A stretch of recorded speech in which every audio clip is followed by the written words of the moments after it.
Bear with me, y'all. I'm trying to stay strong for the homeboy Nip right now. Stay down with me. Stay down with me. The internet is losing its mind right now after footage from Nipsey Hussle's funeral resurfaced. And in 2025, it's hitting completely different. A clip of Snoop Dogg standing on that stage at the Staples Center, delivering one of the rawest and most emotional eulogies hip-hop has ever witnessed, is going viral all over again. So let's break this down. Before we get into the heart of the story, we have to address the elephant in the room, the question everyone is asking across every social media platform. Why is Snoop Dogg's speech from Nipsey's funeral trending again in 2025? What's happening right now that has the entire hip-hop community revisiting this moment 6 years later? To understand that, we have to rewind.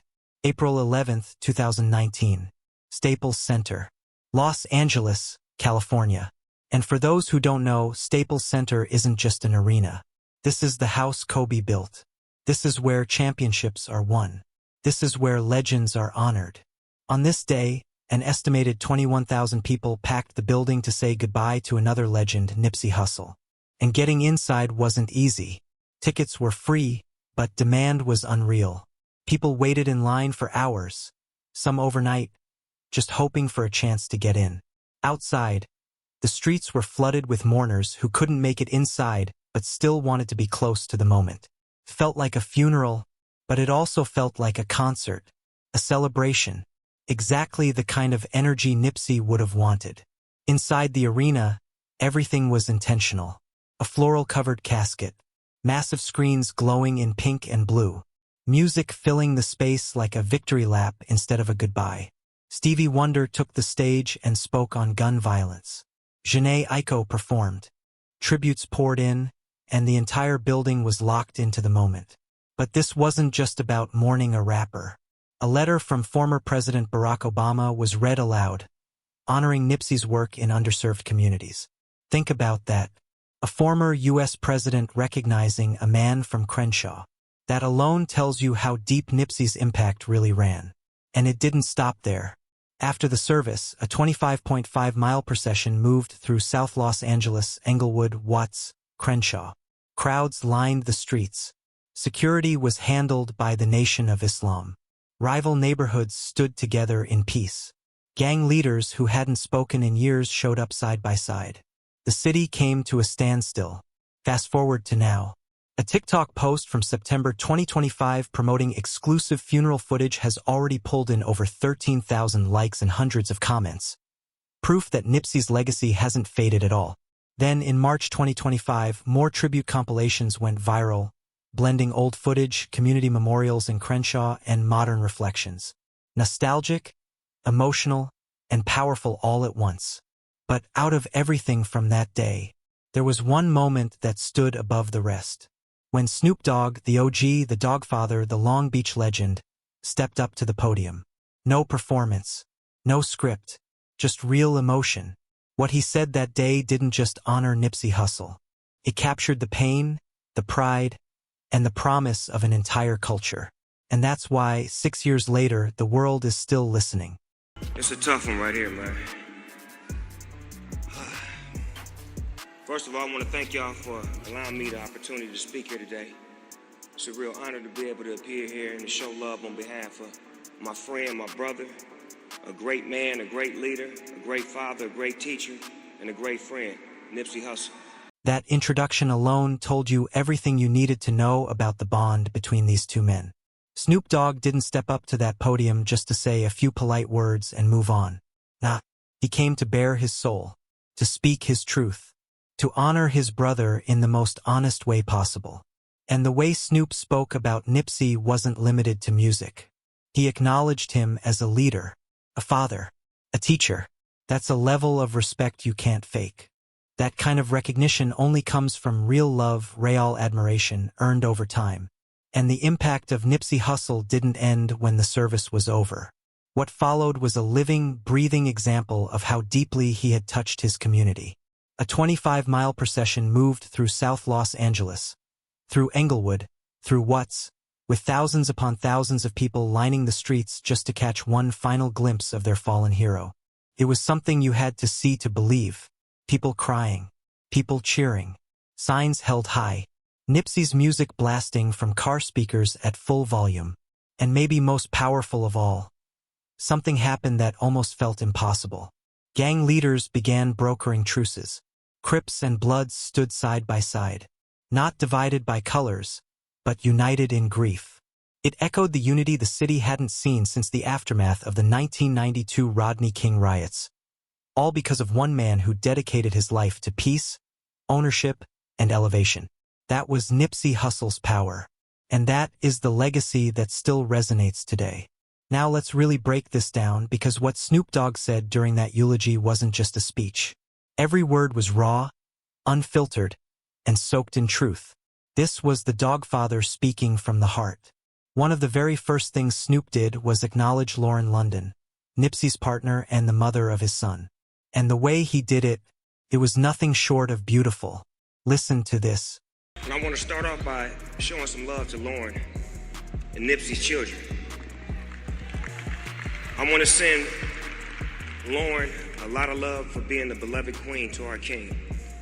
See, what we lose focus on is that every real black man needs a real black woman in his life.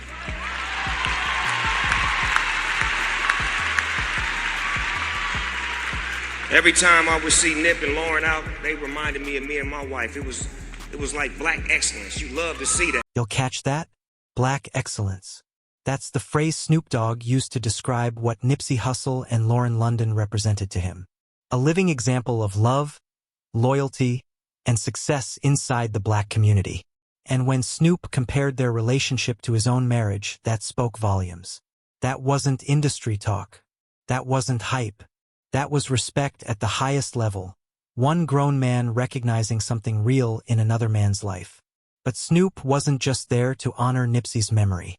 He was there to make a promise, to extend his hand, to stand in the gap, to make sure Lauren and the family knew without a shadow of a doubt that they would never walk this road alone. Standing on that stage in front of thousands, Snoop looked Lauren in the eyes and spoke directly to her. Not as a celebrity, not as a legend, but as family. And in that moment, his words weren't just comfort. They were a commitment, a vow of protection, love, and support that went far beyond that day. That's what made this moment unforgettable. Not just what he said, but what he meant. So, with that being said, Lauren, my wife, my family, my kids, we're here for you. Wherever you need, whatever you need. If you need a shoulder to cry on, if you need a hug, if you just need to get away, we're here for you. We love you, baby girl. We always have and we always will.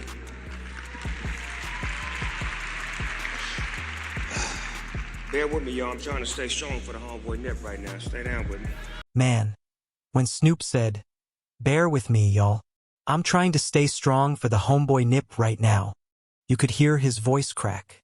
You could feel the weight of that moment pressing down on him. And let's be clear, this is Snoop Dogg, a man who's been in the game for over 3 decades. Someone who's seen fame, loss, chaos, and success at levels most people will never experience. Yet there he was, struggling to hold back tears while honoring his fallen brother. That's when Snoop shifted his focus to Nipsey's father. And what he said next became one of the most powerful moments of the entire eulogy. According to reports from ABC7, Snoop talked about how he would pull up to Nipsey's store early in the morning. No security, no entourage, just him. And every time he came through, he'd see it. The pride, the quiet strength, the joy radiating from Nipsey's father's face.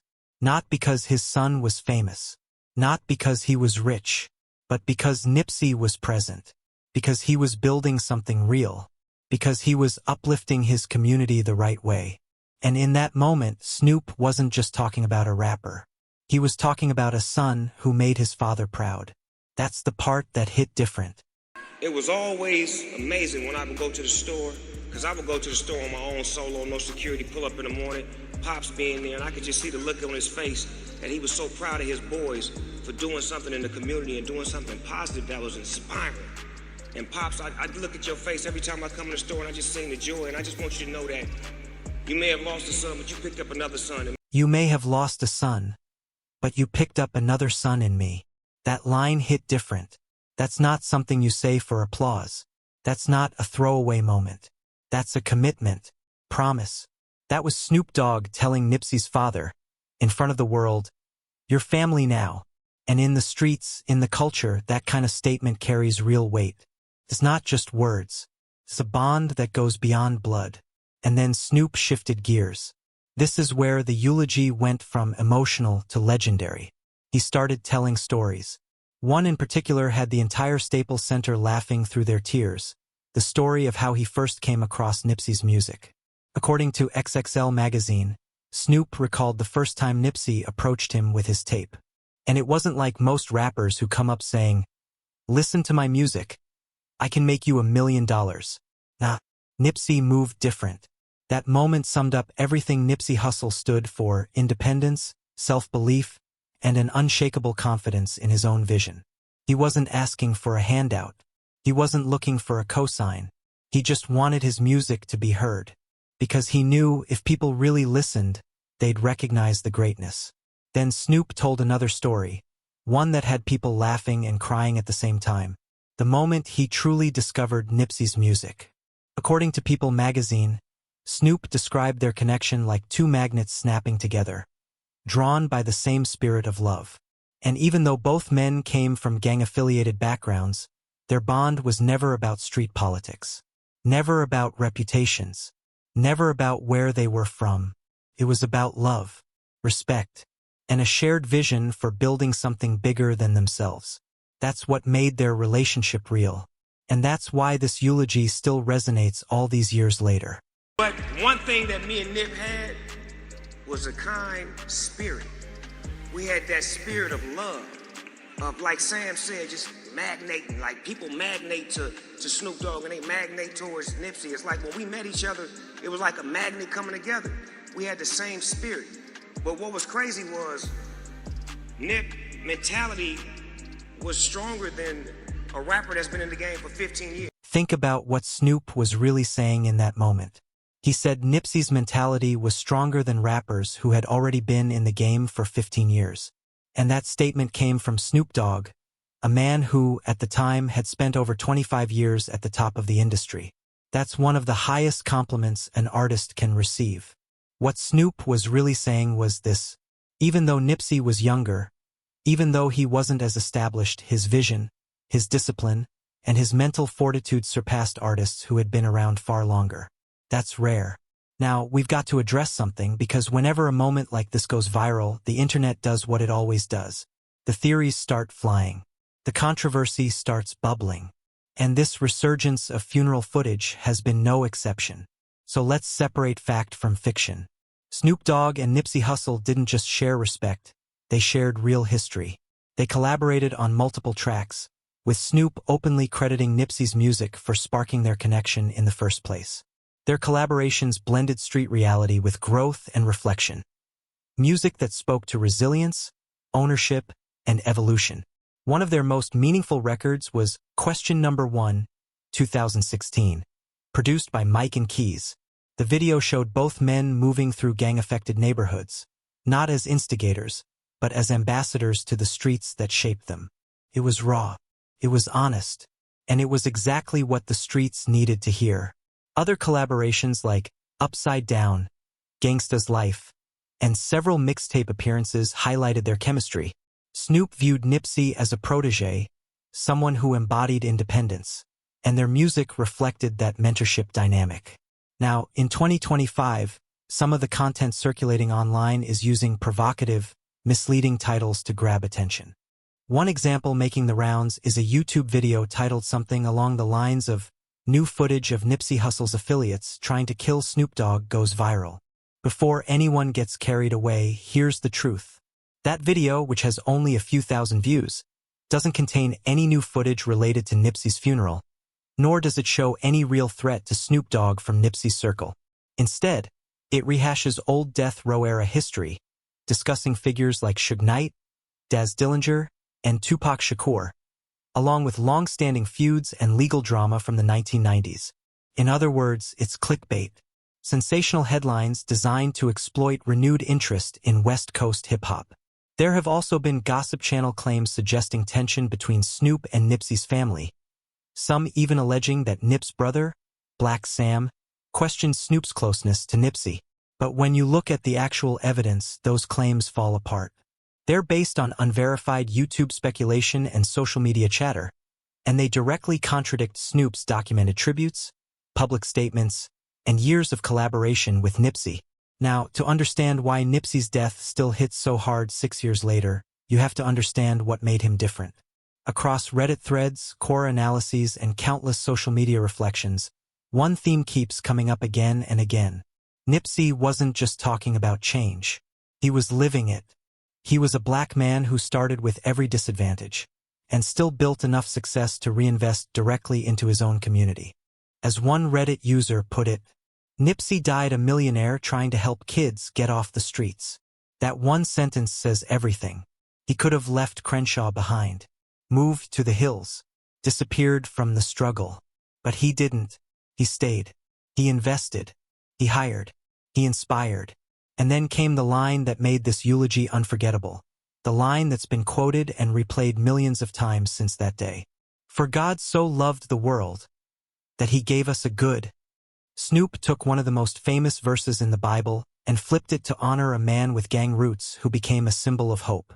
That line acknowledged Nipsey's reality, his upbringing, his affiliations, while elevating him to something almost spiritual. Only someone like Snoop Dogg could deliver a line that poetic, that raw, that perfect. And later, when Snoop was asked about the losses the West Coast has endured, Kobe Bryant, Tupac Shakur, Nipsey Hussle, and which one hit him the hardest, his answer said everything. West Coast has had some tough losses. I mean, Kobe, Pac, Nipsey. Is there anyone particularly that stands out to you as kind of the hardest one of those to swallow? I'd probably say Nipsey and Nate Dogg. Oh, Nate Dogg too, yeah. Yeah, just because it just felt like they had so much to do. Yeah. You know, same with Pac as well. I feel like he didn't even get a chance to finish. It just felt like he had so much more to do.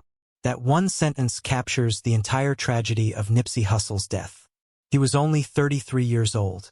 He had just earned his first Grammy nomination for Victory Lap. His momentum was undeniable. Nipsey had plans for his community, for his family, for his music, and for his businesses. He wasn't slowing down. He was just getting started. And then, on March 31st, 2019, everything stopped. Outside of his Marathon clothing store, Nipsey was shot and killed over what began as a conversation fueled by rumors and ego, a senseless moment that turned permanent. In 2022, Eric Holder was convicted of first-degree murder. In 2023, he was sentenced to 60 years to life in prison. Justice was served, at least in the legal sense. But let's be real. No verdict can bring Nipsey back. No sentence can return the years that were stolen from him, from his children, from Lauren, from his community, from hip-hop itself. And it wasn't just the music world that felt that loss. Nipsey's impact reached far beyond rap. Legends from completely different arenas felt his presence too. Mike Tyson, yes, that Mike Tyson spoke about Nipsey alongside Snoop Dogg. And what he said next was just as powerful. Snoop, let's talk about the brother Nipsey. I never had the opportunity to meet him. Man, Nipsey Hussle, man, that's my dear brother right there. Oh, Nipsey brother. He's a South Central legend. He was a businessman. He was a leader, a teacher, a father, an entrepreneur, all of the above. Mike Tyson never even met Nippy, but he called him his dear brother. That's the power of what Nippy represented. His energy, his mission, his movement touched people who never even shook his hand. It's like a god. That's what Mike Tyson said, and Snoop agreed. We walk amongst gods and angels, and we need to recognize that Nippy was one of those angels walking among us, doing the work, spreading the message until he was called home. So as we wrap up, remember, this Nipsey Hussle's death evoked widespread grief because he was seen as a symbol of hope, entrepreneurship, and community upliftment in South Los Angeles. His passing fostered unity among rival gangs and inspired ongoing peace talks. His legacy continues through his music, his businesses, his family, and the countless lives he touched. But here's the beautiful thing about legacy. It doesn't die. The marathon continues. That phrase that Nippy made famous, that mantra that guided his life and his work, it lives on in every young entrepreneur who decides to invest in their community instead of abandoning it. It lives on in every artist who chooses independence over the traditional label system. Lives on in every person who watches these clips, these speeches, these tributes, and feels inspired to do something positive with their own life. And that's why these videos keep going viral. That's why people keep watching Snoop's eulogy 6 years later. That's why the TikTok compilations accumulate thousands of likes, because Nippy's message still resonates. His story still inspires. His legacy still matters. The marathon continues. Share your thoughts on Nippy in the comments and tell me what you think. And don't forget to click on the cards for more stories.